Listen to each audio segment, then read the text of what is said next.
Hi everyone, I just quickly want to introduce you to one of my patients who we did a total knee replacement. First of all, thank you very much for letting me make the video for educational purpose. Not at all. Can you please tell us what's your age? I'm 76 years old. 76. And we have done your right knee replacement almost 4 months ago. That's right, yes, correct. Can you please tell me how much it has changed your life?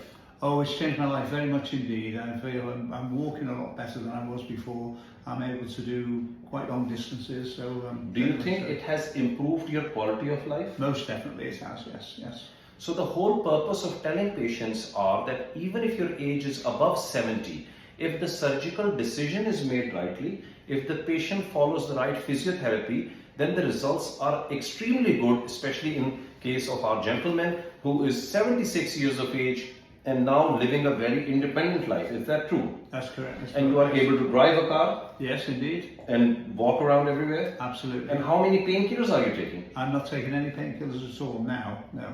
Thank you very much for letting us make the video. That's all right, Mr. Butt. Thank you very much indeed.